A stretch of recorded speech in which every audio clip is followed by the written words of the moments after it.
In the late 1990s, all of the motor manufacturing assembly operations in New Zealand closed down.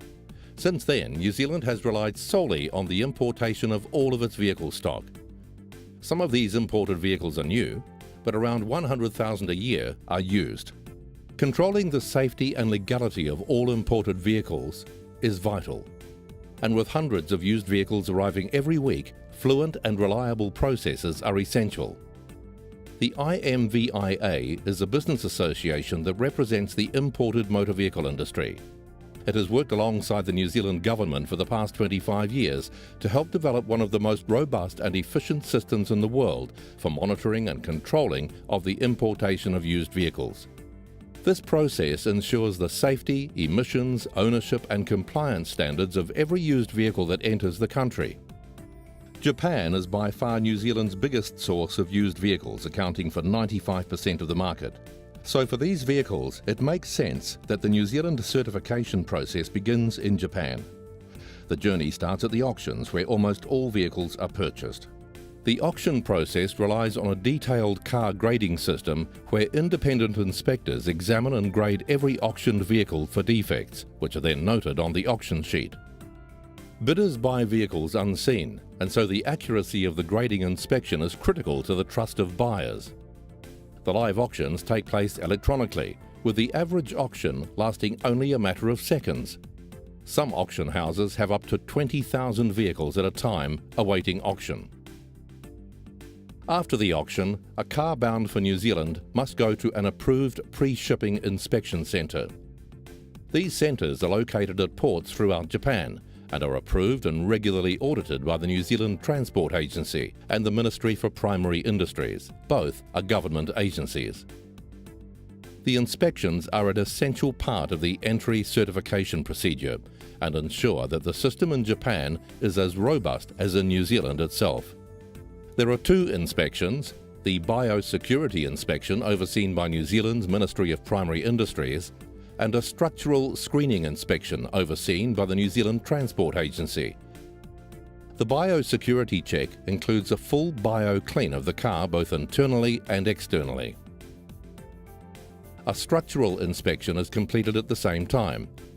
This includes recording the vehicle's identity, confirming it is right-hand drive, recording the odometer reading and any water, structural damage or rust. Any damage is noted, photographed and uploaded directly onto the NZTA's database. An NZTA sticker is placed on the vehicle when it has completed its structural inspection and also to indicate if there is any structural damage. A biosecurity sticker is also applied, and vehicles must have both inspection stickers before they are released for export. Whilst the pre-shipping inspections are carried out, the vehicle is deregistered with the Japanese transport authorities.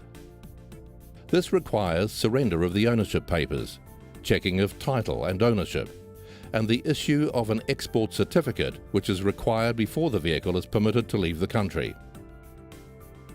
On arrival in New Zealand, the vehicle first clears customs and then continues its rigorous inspection pathway with the entry certification, commonly known as compliance.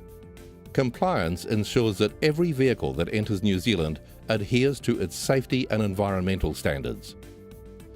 Entry certification is carried out by an inspector from a government-appointed transport service delivery agent. The entry certification procedure has two elements: a physical inspection of the vehicle and verification of the documentation to ensure it complies with all relevant manufacturing standards and specifications. As Japan does not use the ISO VIN system for identifying vehicles, a 17-character VIN number is generated for each vehicle. A VIN plate is embossed and attached to each car, and also etched by sandblasting it into the rear windscreen. The physical inspection involves partial disassembly and thorough inspection of the vehicle.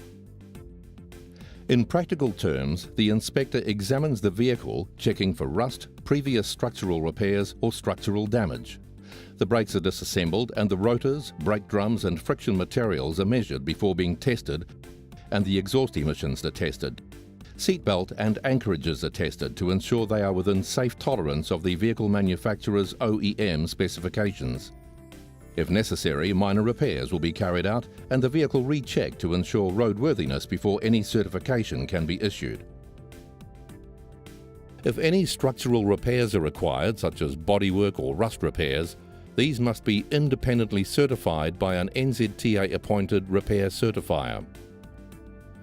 Repair certifiers are completely independent of the compliance shops, a separation that helps to reinforce the integrity and independence of the importation process.